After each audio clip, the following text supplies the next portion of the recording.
prayers and a whole lot of questions after Monday's school bus crash that left 5 elementary school children dead. Any minute now, Governor Bill Haslam will be visiting Woodmore Elementary School. The 37 children on board that bus were all students at that school. 12 of them are still in the hospital. The community holding a vigil last night for the victims and their grief-stricken families. This as federal authorities look into the case. One focus, of course, is the driver's past. Jonathan Walker is charged with 5 counts of vehicular homicide. CNN's Nick Valencia live in Chattanooga with more. Hi, Nick. Good morning, Carol. It goes without saying that this is going to be a devastatingly sad Thanksgiving holiday for a number of families here in Chattanooga. Anytime a child's life is lost, it is all the more tragic. Here you have kids ranging in age from kindergarten to 5th grade. Just unimaginable to think about the scene there and those little small lifeless bodies being pulled from that school bus. The investigation is ongoing. NTSB investigators are here. Federal investigators are here. 24-year-old Jonathan Walker remains in custody, charged with 5 counts of vehicular homicide. We know, at least from initial reports, indications are that this individual, Mr. Walker, was going above the speed limit, that 30-mile-per-hour speed limit just around the corner from the school. The school bus not having dropped off any kids, it was packed with 37 on board. 12 of those kids still remain hospitalized. We're outside of Children's Hospital here in Chattanooga. 6 are in critical condition, 6 in stable condition. This as Governor Bill Haslam prepares to visit the elementary school to try to bring some sort of comfort to the families and to the colleagues of and to the classmates, I should say, of these children who were injured or killed in this crash. I mentioned the grief. We also spoke to the mother of the suspect in this case, who says that she heard from her son in the moments after the crash, that he called her to say that there had been a drastic accident. She paints a picture of him being a good person, never having been in trouble before. However, we've looked into his history. We know he was involved in at least 1 accident with that school bus. That'll all be part of the investigation. Carol? All right, Nick Valencia reporting live from Chattanooga this morning. Thank you.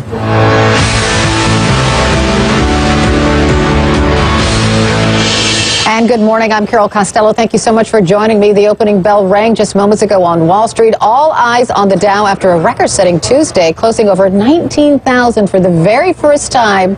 And as you see, we're on our way up a little bit this morning. We'll keep an eye on it for you. All right, on to other news. A David versus Goliath type challenge. That's how Ohio Congressman Tim Ryan describes his bid to unseat top House Democrat Nancy Pelosi. On paper, Pelosi has more experience and more support from party leaders. One of her top cheerleaders, President Obama, who says she's ready to fight a Republican Congress and President-elect Trump. With me now, Ohio Congressman Tim Ryan. He's, of course, running to be the House Minority Leader. Welcome, sir. Hi, thanks for having me. Hi, thanks for being here. I want to start off talking about Mr. Trump, President-elect Trump, because he gave this interview with the New York Times, and he appears to be backing off some of his major campaign promises. What do you make of that? Well, I don't think we should be surprised. We watched him during the campaign, and he had different messages on issues throughout the course of a day. So I don't think we should be surprised that he's, moving around on some of his issues, which I think it's got to be, at some point, he's got to present a budget. At some point, he's got to present a policy initiative that he's going to push. And we need to kind of be patient and wait and see what it exactly looks like on paper when it gets to the House of Representatives. And then we just start that discussion. So some of the specific things that Mr. Trump has backed off on, climate change, he now says, well, maybe climate change is connected to man-made activity. He said, the wall, building the wall, now some of that wall is going to consist of fencing. He's really into infrastructure projects, although I don't know how much money he's willing to give over for infrastructure projects, but all of those things Democrats can work with him on, can't they? Well, if that, in fact, is the case when this shows up at the House of Representatives, we'll have to look at it. But, it's November 23rd, so this can change 10 different times before January or February.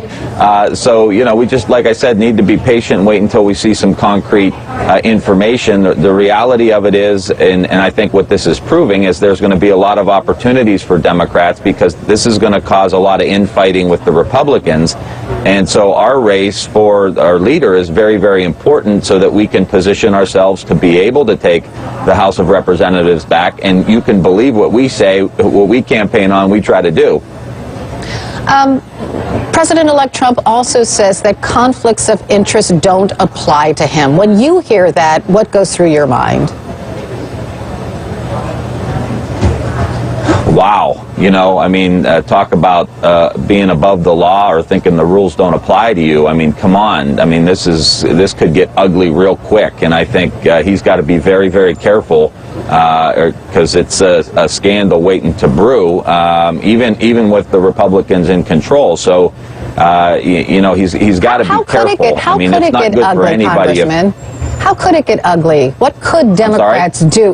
How could it get ugly for Donald Trump if you know, some issue arises and lawmakers think there's a conflict of interest?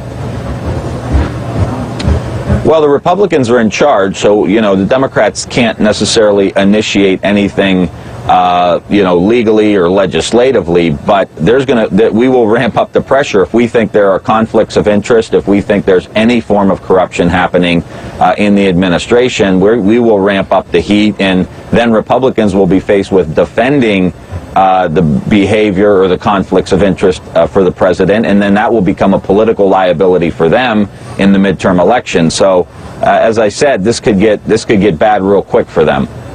So what should President-elect Trump do to assure lawmakers that that there will be no conflict of interest when it comes to his many businesses, his businesses overseas, and his children's maybe eventual control of his companies?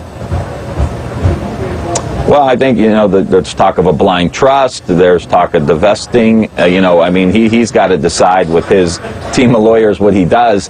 But I think he's got to separate himself. I mean, you're the president of the United States, and if you're a global business owner, you're going to have interests in all of these countries that we're dealing with, whether it's fighting ISIS, fighting global climate change. I mean, any of these initiatives, global trade, we trade with every country. We get products shipped into our country from many, many countries. We ship products to many countries. We have defense alliances with many, many countries. So for him to not completely separate himself from his business dealings, I think it really is a slap in the face. And I think it shows a lack of understanding of just the role he's playing now as president of the United States. I don't think it's good for anybody. It's not good for the system. It's not good for our democracy. And I think certainly it's not good for him.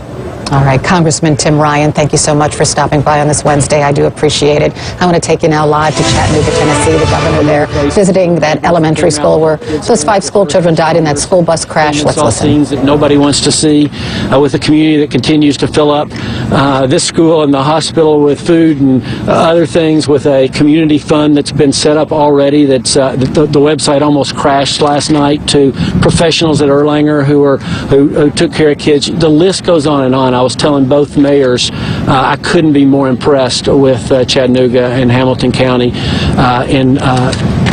Unfortunately, this community has had more than its share of tragedies. But in the midst of our heartbreak, I personally am just so grateful for folks like these who react in a way that we're all grateful for. Governor, as you know, that there have been at least one parent who says that she complained about this driver and actually did it in writing to the school. You've just come out of the school.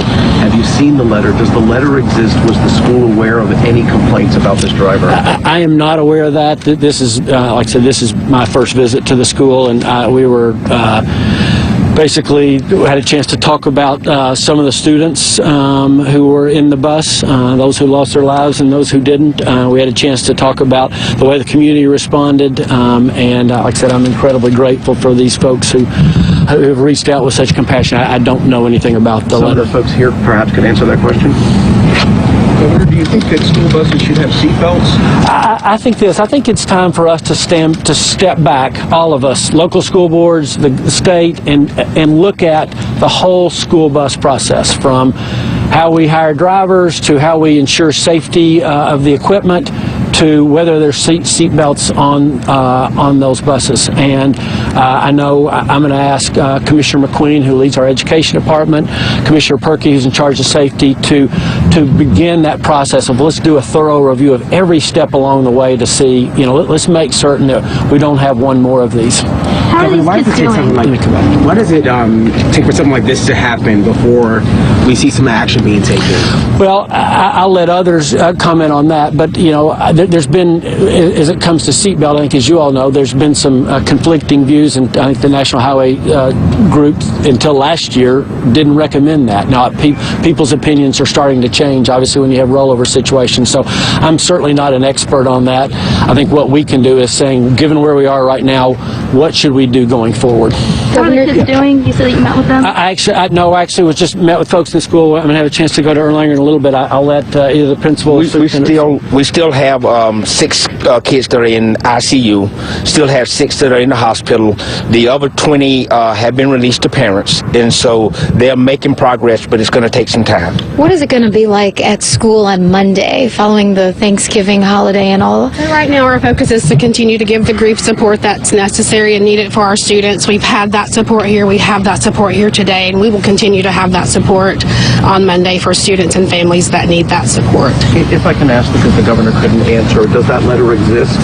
So right now our focus is on giving our families and students the support that they need in this tragedy. That's what our focus is on. Correct, but does the letter exist? Right now our focus is on giving the families the support that they need in this tragedy that we are helping them to bear.